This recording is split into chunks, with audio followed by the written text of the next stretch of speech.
Welcome to the Client Generation Podcast, a show where we interview some of the most successful people in real estate to help you understand how to generate leads, build a brand, and convert more clients in your business. Grant Wise here, and I am excited to be having a conversation today with Pavel Stepanov. I told him I probably messed up his name before we got on here, but that's so good. He's a founder of Virtudesk, specializes in helping assist real estate agents with virtual assistants. And I'm just pumped. This is one of the more fascinating parts of business to me, virtual assistants. I've yet to master it, but hopefully Pavel can give me some good advice here today, and by extension, you guys. So dude, thank you so much for jumping on the podcast. I really appreciate it. Of course, man. Thanks for having me, Grant. Appreciate it. Absolutely. So give us a little bit of the backstories, right? So you've been doing this now for a few years. You got a brokerage. You just kind of stepped away from managing. Talk to us a little bit about how you got to where you are today. Sure. I got into the real estate probably around 2011-ish. Before that, I was actually, I graduated law school and I was about to become a lawyer, set and passed the bar exam, was waiting for my bar results, and by accident got into the real estate and never looked back. So that was around 2011. So that was a fun time of the short sales and REOs and everything. And I opened my brokerage about 2015, and that's about the same time when I first started hiring virtual assistants for my business and help the agents to scale the business. And since we saw the success that agents having with virtual assistants, we decided to offer it nationwide. So that's where we are. Virtudesk, has been in business for about like 4 years now, a little bit more than that. And, we've grown significantly. And the last pandemic kind of, I think, was a total game changer for everybody and how the world is now operating. So, right. Yeah, totally. Looking for lower cost solutions, and this whole like force to evolve virtually, and so I would imagine you were positioned to be a huge help there. Yeah, well, man, and another thing that if you come to think of it, big companies, Fortune 500 companies, have been outsourcing their workforce to the Philippines and India and everywhere else for years. Has been done like all the time. Yeah. However, small businesses, like basically your Main Street small business, never been actually doing that, not a lot. And now since the pandemic hit, and small businesses also right now seeing that trend of outsourcing, basically to the Philippines or any other countries because of the cost. And at the same time, if let's say you have in-house assistant, well, your in-house assistant during the pandemic also became a virtual assistant, Yeah. So, and since everybody started to work from home with Zoom and everything, people embracing that more and more, and your Main Street right now embracing it as well. So that's amazing. So what specific problems do you feel like virtual assistants solve? Like what specific problems do you help people solve? It may sound like a silly question, but for somebody it's all good. Might be wondering, like, how could I use this in my business? How would you answer that? Well, the specific problems that we solve is obviously, like any assistant for any small or medium-sized business. It can be like handling the calendar, doing prospecting calls, cold calling, doing the marketing, running any kind of a marketing campaigns in Facebook and Google Ads.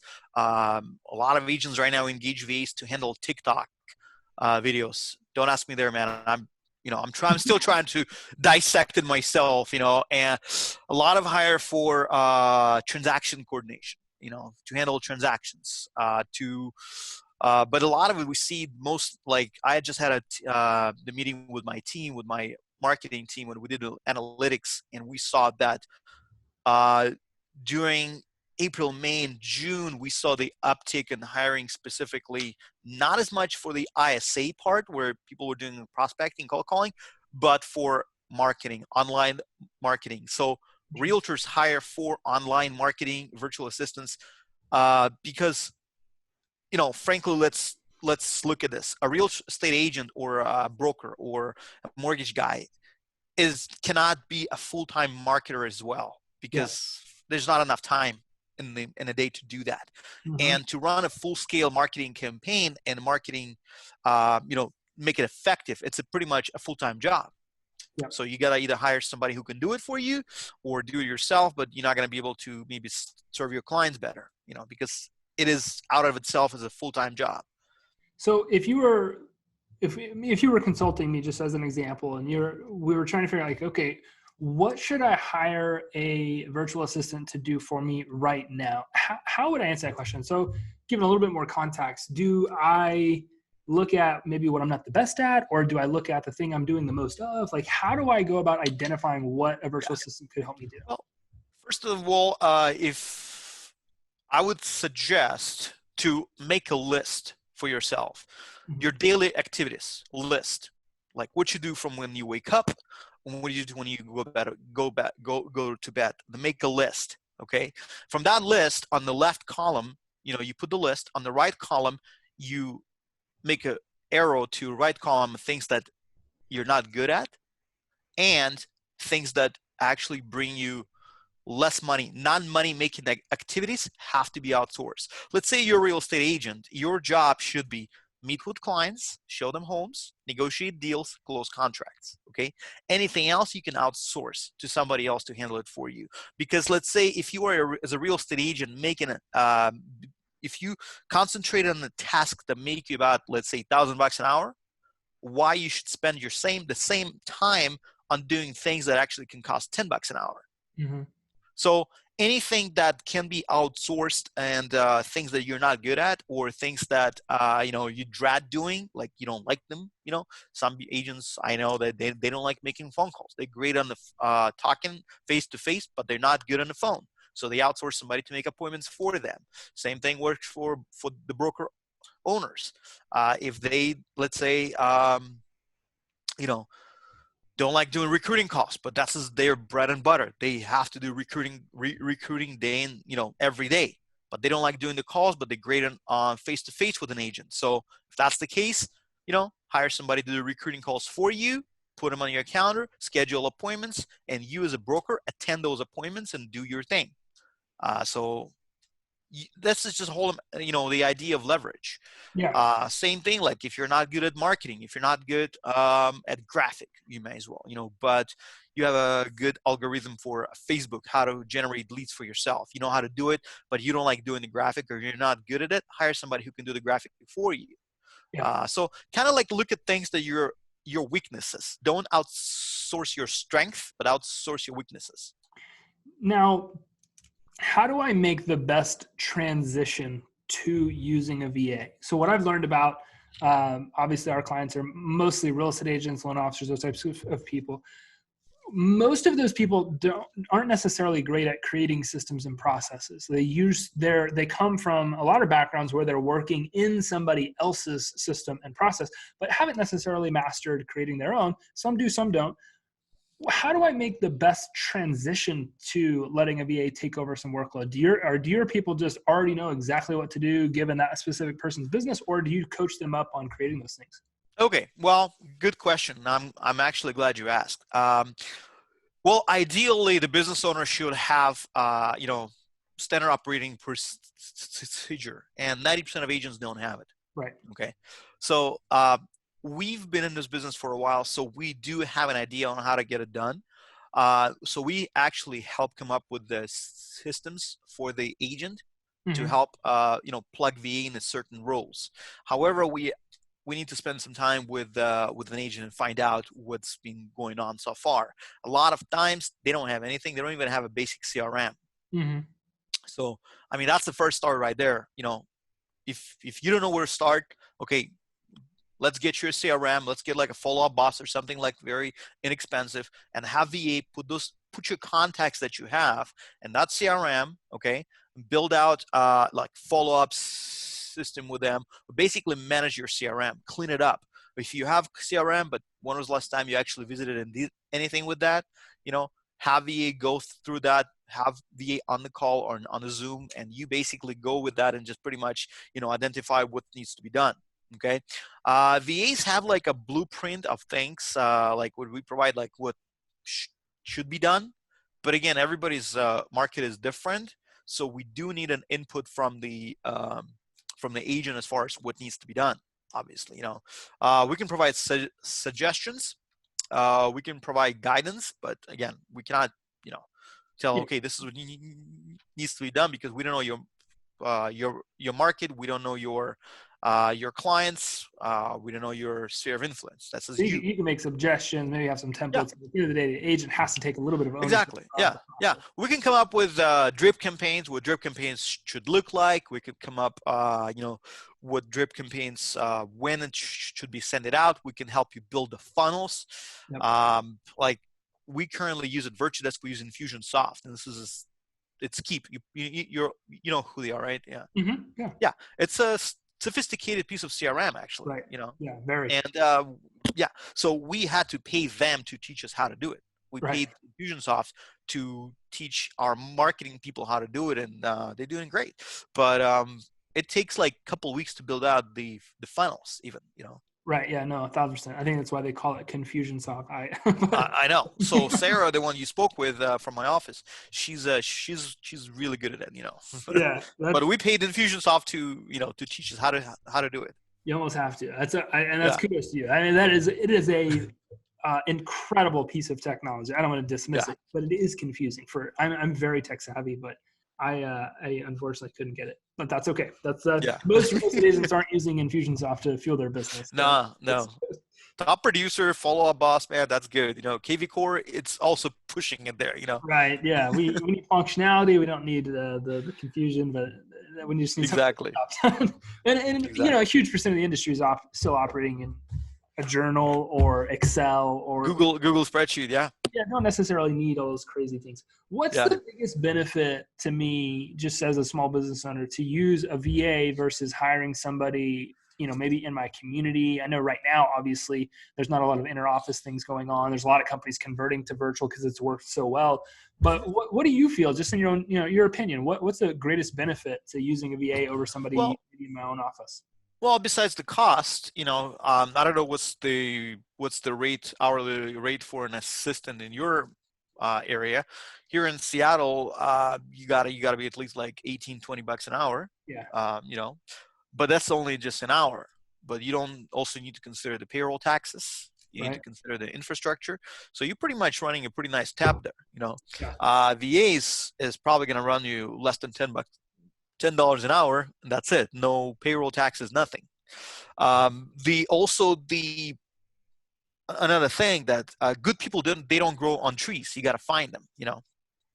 Even in the local community, before the pandemic, unemployment was extremely low. So all those people, they were already employed by somebody else. Yeah. And you have a lot more people right now, but again, are those the same good people that are available, or they're still actually working for their employers? You're still hitting the same problem right there.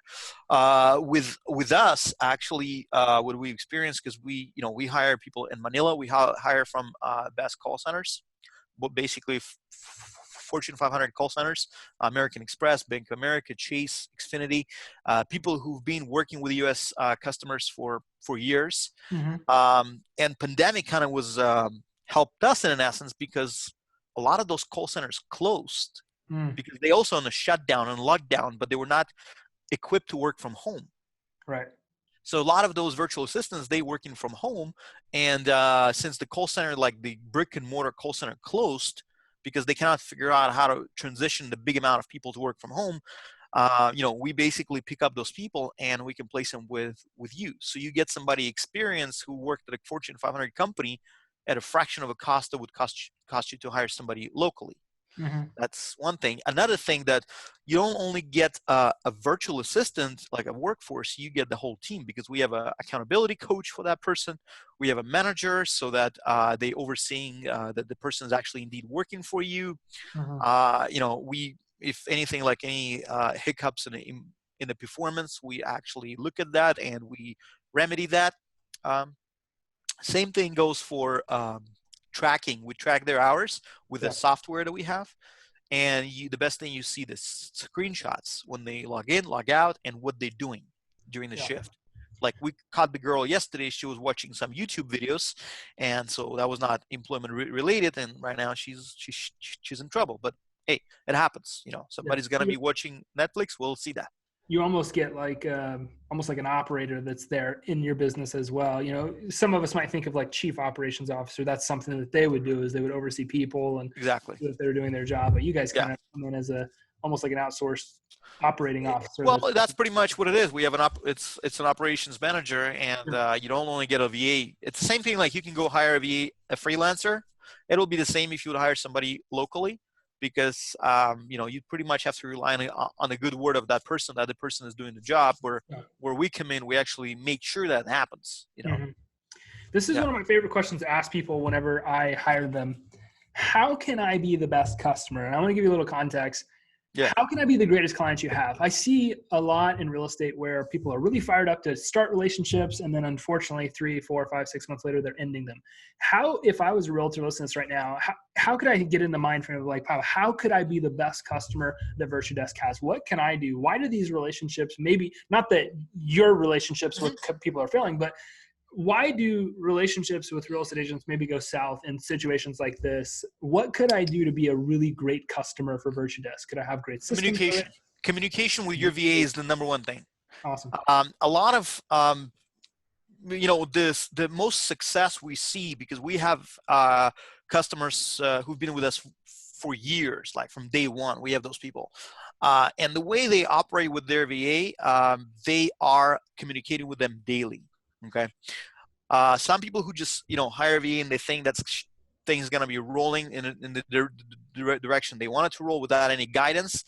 It's not going to be productive because, your VA is your employee basically. They need to know from you what needs to happen. Right. They're not running your business. You are running your business. So make sure you clearly communicate your goals and expectations, and so that everybody's on the same page. Mm-hmm. For example, like I saw agents hire a VA to do prospecting calls. All right. However, the agent is not a good closer. The VA gets an appointment. Agent shows up with the appointment, cannot close the deal, cannot close the prospect. They blame the VA. Okay. Well, VA got you in the door. The rest is up to you pretty much. Mm-hmm. So communication is number one, I'd say. Yeah, I think that's great. I mean, communication solves most problems that I've seen, especially in business. I mean, if everybody's talking to each other, it's really hard to make mistakes, or at least it's really hard to not grow and learn from the mistakes that might be being made. And you're right. It is an outsourced employee, which means you still got to build company culture. You still got to communicate. You still got to make them a part of your organization to really get the most out of those interactions. This has been some great stuff, Pavel. This has been some great insight. I really appreciate you jumping on the show and of course, man. Taking a few minutes to chat with us here and help us understand a little bit more about VAs. I appreciate you guys. I'm glad you guys are doing good during this pandemic. We talked a little bit before the show about some crazy stuff going on in your market. So I hope that you guys are Seriously, man. Yeah. Safe, and I appreciate you. I appreciate everybody listening to this. We will see you on the next episode. Thanks. Thank you, guys. Yeah. Thank you for listening to this episode of the Client Generation Podcast. Please make sure that you rate and review this episode so that we can continue to bring you more incredible guests to help you grow your business. Thanks, and have an amazing day.